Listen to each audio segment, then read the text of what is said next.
Assalamualaikum, selamat datang ke nasi lemak 4 pagi. Jadi, kau berapa dia nasi lemak? 2. 2 je bang Ya betul.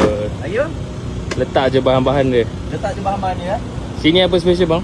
Sini, okey, sini kita ada semua special lah bang. Tapi prefer ayam butter, paru beladong, ayam goreng, inoki dia. Portion memang banyak sini bang Portion memang banyak ni bang. Okey. Saya dia tak kira je. Ada gurau-gurau.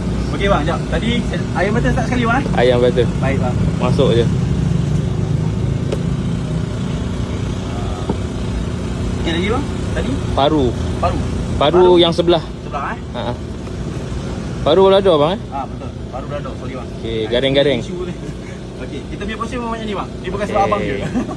Okey lagi. Ayam goreng. Ayam goreng. Abang suka bahagian apa? Bagi paha lah. Apa? Belah kiri, belah kanan? Belah tengah. Belah tengah boleh bang. Inoki. Inoki ni orang kata best seller bang. Ya, inoki dengan pucuk ubi. Sebab boleh. pucuk ubi dia base dia macam pahit-pahit sikit. Okey. Pasal ini pedas-pedas manis dengan nasi saya masih sikit. Pucuk ubi. Sambal sekali je, banjir. Tambah sekali banjir bang.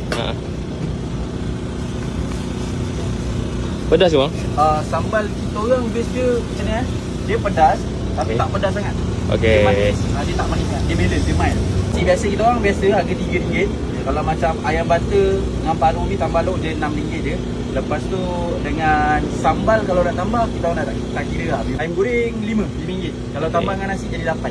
Ada lok apa bang? Okey, kita ada ayam butter chicken. Ayam butter chicken saya dia sesuai makan nasi lemak, jangan risau. And then kita ada kerang masak sambal. Cina panggil siham. Daging rendang. Okey. Lepas tu kita ada sotong sambal. Ini kita buat kambing sambal je sebab kita ada. And then kita buat ayam masak sambal. Sekali. Ini belador. Ayam masak sambal. Mau kahwin dia. Gila minum kita adalah paru belador. Rangup paru belador kita. Special dia punya ayam goreng lah. Ayam goreng crispy kita. Nampak? Inoki goreng bang. Dia special kat sini. Best seller lah. Inoki goreng. Rangup.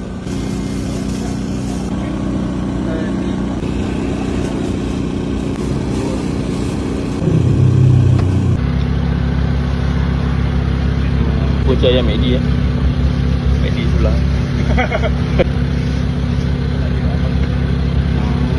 Diorang buka hari-hari kecuali malam Isnin malam Selasa. Saya daripada pukul 12 hingga pukul 4. Tapi 11.30 kat sini orang dah start menunggu lah. Temuan saya terakhir bersama arwah bapak saya pada pukul 4 pagi. Itu dah ada sentimental value. Sambal ni saya masak daripada pukul 12 hingga pukul 6 petang. Kalau boleh tengok kat sini. Sambal dia. Pekat Masak banget. sambal pekat. Kau boleh wazir nasi lemak 4 pagi original. Tangan orang muda, rasa orang lama.